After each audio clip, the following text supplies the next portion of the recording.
Hey there, and welcome to Branded by Amazing. This is episode number 8, and today we're going to talk about Amazon advertising. I am Matt Clark, the CEO of Amazing. And I'm Mike McCleary. I'm the Chief Product Officer of Amazing. In the news now, recently, just last month, Amazon had their Prime Day for 2021, which was a little out of place because they had their Prime Day only 8 months ago previously, back in October of last year. And that's because there was a delay. They had the pandemic last year. They kept pushing it back, and they finally decided we can't keep pushing it back. It's a huge day for their sellers and them. So they had it in October. So 8 months later, in June this month, we had Prime Day. And based upon what news source you're reading, all indications are they did better this Prime Day than last year. Amazon doesn't release their exact revenue numbers. They talk about how many hundreds of millions of products were sold. They don't really talk about revenue numbers, but a lot of analysts are saying that they had an increase somewhere maybe around 7% or so, which is probably a lot less than what it was last year, but still an increase nonetheless, and probably hundreds of millions of dollars more than they did the previous Prime Day. So if things seemed a little slow, that's probably why. Amazon has been selling really well throughout the pandemic, so they didn't have all this pent-up demand that you may have normally had when a regular Prime Day comes around. Also, there's less time since the last Prime Day, which also would have had, Black Friday and Cyber Monday in between that. So there's been some big selling events, which is why this Prime Day probably wasn't as big as everyone's was hoping for. But I don't know about you, Matt, but still hundreds of millions of dollars more for a slow time growth, still a pretty good increase over the previous year. Yeah. I think a lot of people right now are seeing kind of lower than expected physical product sales because, over the past year and a half, it's just been crazy. You've seen all the numbers, the backed up shipping, everything. People, if you're selling physical products, because people are stuck at home, so rather than buying, extra haircuts or dentist appointments or vacations or whatever, they just started buying all this stuff. And so I think now that people finally have the freedom to do all these different services and travel and all this kind of stuff they couldn't do, I think all their time and money is going there. I don't know about you, I just got back from the airport yesterday and it was crazy packed here in Austin, coming back at like 6 p.m. And so I think that's kind of what's happening right now. Like you said, also, just their last Prime Day was only 8 months ago. I'm sure a couple of those factors, still an increase, which is awesome considering their size and everything, but probably lower than expected, I think, because of a lot of those reasons. So today, we're going to, like we said earlier, is going to talk about Amazon advertising. So we want to talk about your different options here, because if you already sell on Amazon, you're probably aware of most of this, but maybe you're not fully aware of some of the options, and kind of want to talk about our general strategy. This is just such a fundamental part of selling on Amazon, especially today, because believe it or not, I don't know how many years ago it was, but we were teaching people how to sell on Amazon. We were selling on Amazon. So we saw the introduction of Amazon advertising. Like, it wasn't a thing when we first started out. When I first started selling on Amazon, when, we first started teaching people how to sell on Amazon, it literally didn't exist. And then all of a sudden you can advertise on Amazon, and that kind of changed the whole game, especially over time. And today we want to talk about kind of the fundamentals of your different options, and also the general strategy that we recommend. So Mike's going to be primarily leading this. And so let's talk about the different types that are available and, kind of what the differences are between them. Yeah, let's start off with the bread and butter. It's called sponsored product ads. And that was the one you're talking about. I believe it was 2014 when they first announced it. We'd been selling it. You had taught me back in 2013. I've been selling for a little over a year. And then they come up with this new thing, called sponsored product ads. It may have even had a different name back then. Not sure what it was. But basically, you could tell Amazon, if people search for this search term, whether it's, like organic coffee, whatever it is, I want my product to show up there. And that's, they started out, it was really dirt cheap back then too. You're paying, 10, 15 cents per click. I wish it were that way today. It's not really that way right now. But that's when they started off. And then probably, thinking back then, we all knew that this was going to be something very, very big for Amazon as they wanted to grow themselves and help their sellers. This new channel of advertising was going to be huge, and it has become huge. But sponsored product ads now are still the bread and butter. If you're selling on Amazon, you absolutely should use it. And basically, it's kind of what I just mentioned before. Sponsored products ads allows you to have your product show up when people are searching for certain search terms on Amazon. Whatever you believe that your customers will search for and you want your product to show up, you simply place a bid. It's an open auction or market, like kind of a marketplace auction, they call it out there, where typically the highest bidder gets the click. There are a few other factors in there, like if your product converts really well, then you'll pay a little less than everyone else. That's probably the main thing out there, but also the quality of your listing, things like that. But in general, You bid what you're willing to pay for every click, and then people search. If they click on your ad, they go to your product, and hopefully they buy your product. Those are sponsored product ads. You have a couple different options in there. One is manual targeting. That's the one that came out, originally Matt and I were talking about it, 2014 or so, where you put in the search terms. They then came out with something else called automatic targeting. So if you don't know, like let's say you're starting out and you're not really sure exactly what people will be searching for when they want to buy your product, you can use what's called automatic targeting. Amazon will then decide where to show your product.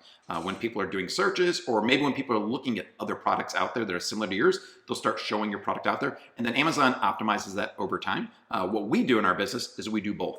We know what search terms people are looking for, so we advertise on those manually. And then we also use this automatic campaign to do a lot of data mining. Amazon does a great job of showing your product all over the place, different types of customers on different products, competitor screens, to see if people might be interested in yours. And then you can see the results of those. You can, within a matter of a day or so, you can download reports and then actually see what people search for and then which searches were converting for you there. And then you can use that to optimize your sales, as a matter of fact. So sponsored product ads, both automatic, manual, great. Everyone should be using them. You should be optimizing these in order to grow sales and also increase your rankings. We're going to have another podcast here shortly about ranking, and using sponsored product ads is a great way. If you have a product that converts really well for a certain search term, spend money on that, because not only will you make sales profitably, you'll also increase in the rankings as well. Did you want me to add something there? The next one I want to talk about then is going to be sponsored brands. Now, this used to be called headline video ads. Like, these are fairly new, only been out for a few years. But what they're a little different than sponsored product ads out there, where sponsored product ads let your product show up anywhere in the search results. So people do a search, they see your product sometimes near the top, sometimes in the middle, sometimes the bottom, sometimes on other product pages. Sponsored brands have your product show at the headlines, the very top. So think of the most valuable real estate on Amazon. When people are searching, if your products show up at the very top of the page, that's incredibly valuable. That's why they used to be called sponsored headline ads, because that's how they were in the headline. Now they call them sponsored brands, because really you have to be brand registered in order to use them.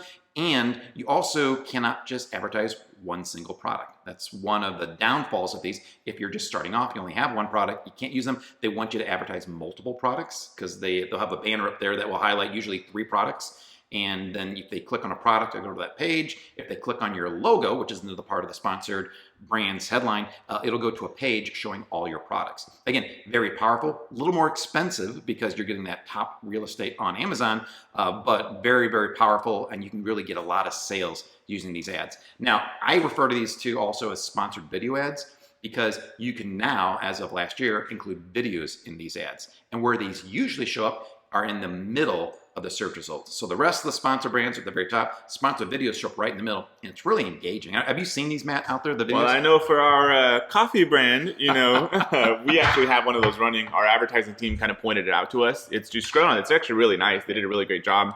Scroll down in the middle of the page when you search for, say low acid coffee or organic coffee, and you would see our video just starts auto playing right there on the page and looks super nice. Yeah, those are great. From what we've seen, they convert really well, really engaging. And one of the things we always talk about and advertise, especially on Amazon, is try to make your product stand out. The same is true for your ads. If you have a video ad and usually only one shows up on the entire page, it definitely stands out and will get a lot of attention on Amazon. Now, the next type of ad is something called sponsored display ads. So for those of you who are selling on Amazon, you can see these 3 that I talked about. When you click on the advertising menu, you'll see the first one to create is sponsored products. Next one is sponsored brands. And then the third one is sponsored display. The way that I think of this in general is kind of a retargeting ad. That's primarily how people use these. So if you want to target people who have already viewed your products, use sponsored display, because the Amazon will show them to the people. And you actually have a lot of control over this. Which products did they view? What was the time period? How long ago was it since they viewed it? And then you get to tell which products you want to show out there. The other nice thing about this is you have some control over the creative. Where in sponsored products, you can't change anything about the ad they see. They're gonna see your product, the price, and the name of this. Under sponsored display, you can put whatever image you want up there. So it can be a lifestyle image. It doesn't have to be just your product on a plain white background. You control a headline, so it can be something a little more engaging. And then you also control a little tagline below that as well. And then that way it's a much more engaging type of ad out there. So if you're targeting customers who've seen your product, you can, and they've looked at it before and you think that there's a chance to reconvert them, you can tailor that message to them. And so, is sponsored display only inside of Amazon? Great question. No, it's not. So you can control where you want it to be. So there's sponsored display in Amazon. There's also sponsored display outside of Amazon. What I've seen when running these ads, it used to be when they started off just outside of Amazon, the conversion rate was horrible. Yeah. So I believe they use like a lot of the Google Display Network. If you're aware of that, that's simply anyone who creates a website out there can be a part of Google's advertising platform, where they'll put banner ads or a little little ads on your site, and if people click on them, they get paid. So your ad used to just show it to all these other websites all over the world, and then every time someone clicked on it, you would get charged, and that traffic typically isn't that great. That's my experience. Maybe it's working really well for other people, but for us, the best type of retargeting are those on Amazon, re-showing your ad to those people on Amazon. Another thing you can do in sponsored display ads is you can also target products directly and categories directly. So what you do is you go out there, you can research your competitors. You can find out which ones you believe that you have a chance to beat. Let's imagine competitors that are a lot more expensive than you, or competitors that have a worse ranking or rating than you. Maybe you have a 4.5-star product, they have 3.5 stars. You can search for and target those products specifically so that your product will show up when others are looking for theirs. It's a great way to really get a high converting ad, because if you know that you can beat this other seller, 9 out of 10 times, then target that specific seller and your ad will show up on there. And you control the creative. So that's another way to use sponsored display ads as well. And we see these getting better and better over time. Again, started off, didn't seem to work very well, but now these are becoming a really high converting traffic source for us. Not high volume, but very high converting. So it's another nice way to add additional sales to your business. The next one then is going to be called stores. I mentioned this because this is not technically an advertising or type of advertising platform on Amazon, but when I went and did a lot of research on Amazon advertising, I noticed that they consider stores as part of their advertising platform, right up there with sponsored display products and brands. So stores are only for brand owners and allows you to showcase all of your products. It's completely free. That's the nice thing about it.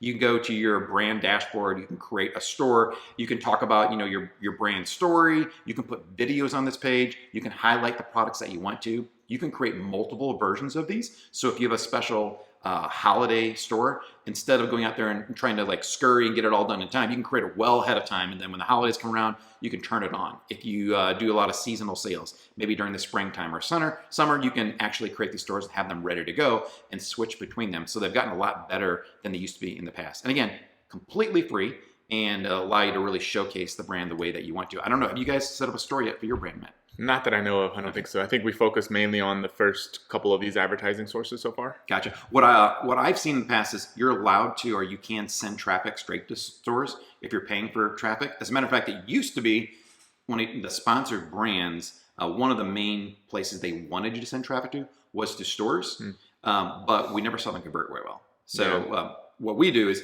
we have stores for our brands, but we don't pay anything for them. We just let them show up in results, because stores will show up in some search results. When Amazon feels that your brand is important, they'll still show the store. So it's a good thing to do. It's free. You might as well create an additional source of traffic. Doesn't cost you anything.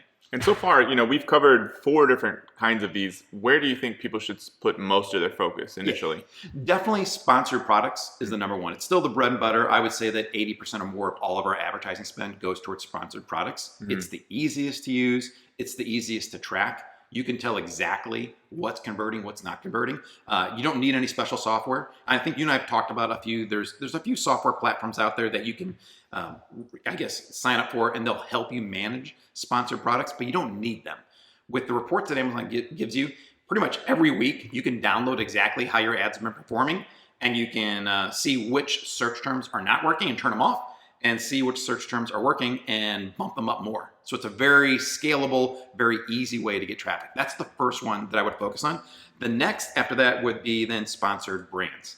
Just because if you have a brand, it's a really high converting type of traffic. It can be expensive. Don't spend a lot of money on it, because those clicks for that headline search at the very top or those video searches can be expensive. But if you have a high converting product, that's where I'd focus on the next. And then the third one would be the sponsored display. Again, spend a little money. The less you spend on sponsored display when testing this out, the better. I made a mistake. I spent a lot of money thinking, oh, it's retargeting. It's going to convert like crazy.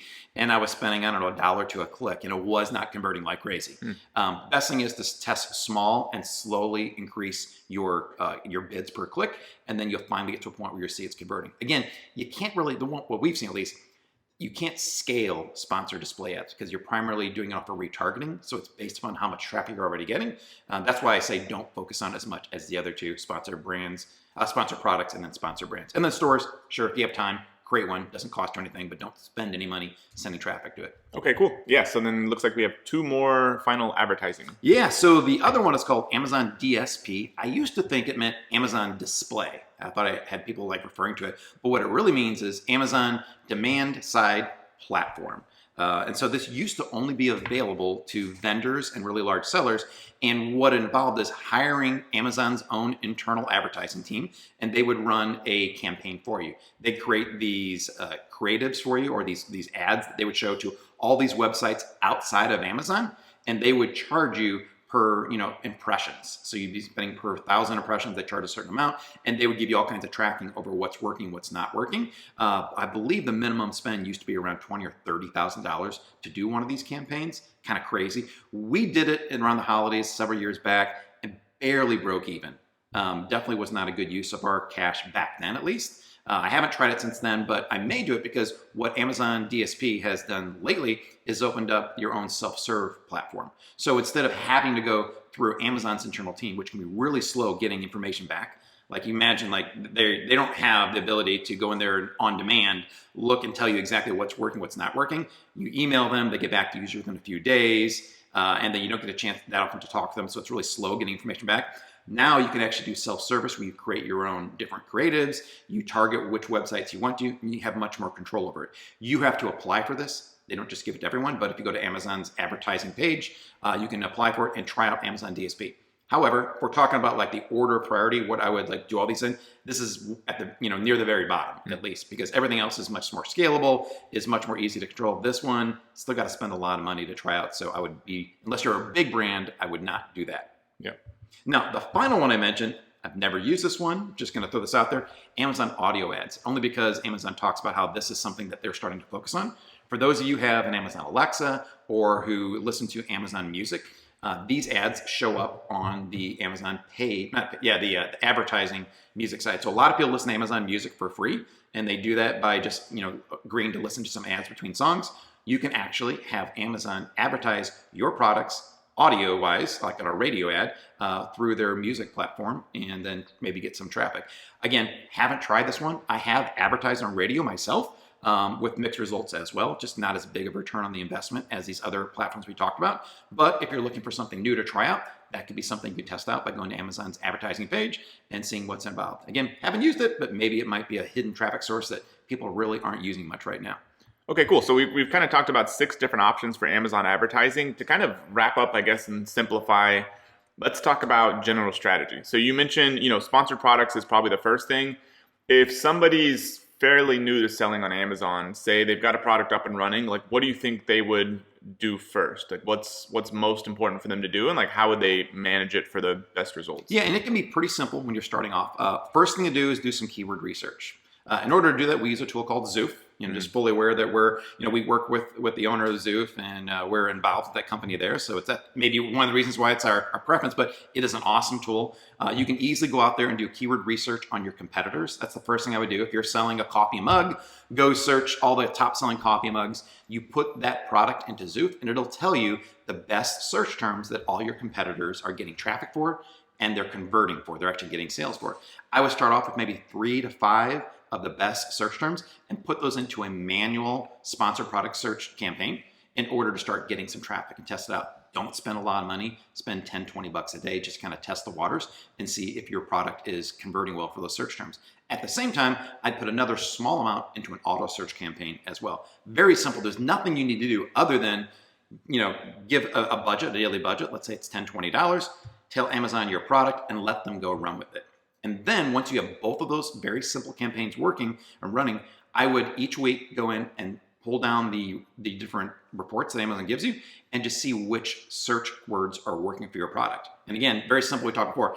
For ones that aren't working, let's say that you've gotten 10 clicks and no sales, turn them off.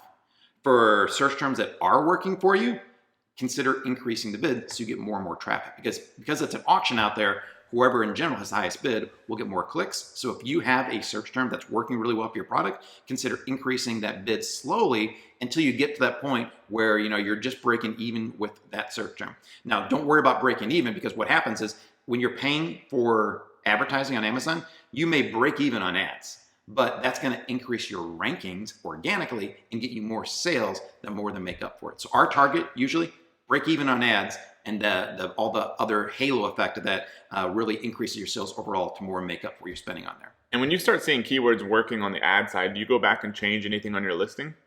Sometimes we'll do that, because especially on the auto side, you will see that Amazon will come up with search terms you never thought about, that you wouldn't even think are relevant to your search term. A lot of times those search terms are for related products. We sell a lot of camping products. We don't sell a tent, but we seem to do very well advertising on tents. And so we found that that's something that we added to our listings as well. You can go out there and say, works great for, putting it inside your tent. You definitely can go out there and see what's working and then put those into your listing. Again, don't make them front and center, because that's not in our situation, it may not be your product, but fit it into your listing where it makes sense, because Amazon will give you more clicks and increase your ranking when they see your listing has search terms that people are searching for. Okay. And then, I guess the last thing is on the software side. You've tried a lot of different software. I've only tried 1 or 2 different softwares, but you've pretty much tried almost every major PPC software out there. And I guess your kind of conclusion is that pretty much all of them are not worth it, regardless of price. Some are cheap, some are expensive, but it just doesn't really seem to be worth it. I mean, one that we kind of wrote an article about on our blog at Amazing.com is Quartile, which you had a lot of experience with. I kind of interviewed you for that article. And even that one, but you said that maybe that one is different for kind of a little bit of a different product setup than you have. Yeah, so for me, we have a lot of very similar products. Quartile does a great job at testing out where to send your money into which products and which ones are converting the best. But for our brands, we have a lot of products that can range from prices from $15 up to $100. So as you can imagine, on Amazon, people tend to buy the cheaper products more. So as Quartile was optimizing our ads, it recognized that and started sending all the traffic towards the cheaper products. Totally understand why it happened, because in their mind, these were converting much better. However, we don't make as much profit off the cheaper products. And we wanted to send more traffic to the more expensive ones, even though we knew that it would convert less. But at the end of the day, that's what mattered to us. So it didn't work out for us, because they're all about optimizing. Again, do a good job of that. But for our particular brand, we have a lot of the same products. It doesn't work as well. If you have one product, it can work pretty good. And if you have different products that are completely different, it can also work pretty well. We know that Thrasio, one of the big companies out there buying up Amazon FBA businesses, they use Quartile to run their businesses. So clearly Quartile does work for a lot of brands out there if you get it configured right. Just for me, it personally didn't work. It's also very expensive. It was a couple $1,000s a month. It's all based upon how much you're actually spending on advertising. But again, it might be something to test out. Doesn't hurt to try it. It just seemed that for my particular business, it wasn't the right one. Okay, cool. So hopefully that helps everyone kind of understand the sort of general game plan and your options for Amazon advertising. If you have any questions about Amazon ads, about anything related to e-commerce, selling on Amazon that you want us to answer in a future episode, head over to Amazing.com/branded. That's BRANDED. There's a little form on there. You can ask us questions, and Mike and I will try to answer them on a future episode. So thanks everyone for listening, and we'll see you in the next episode.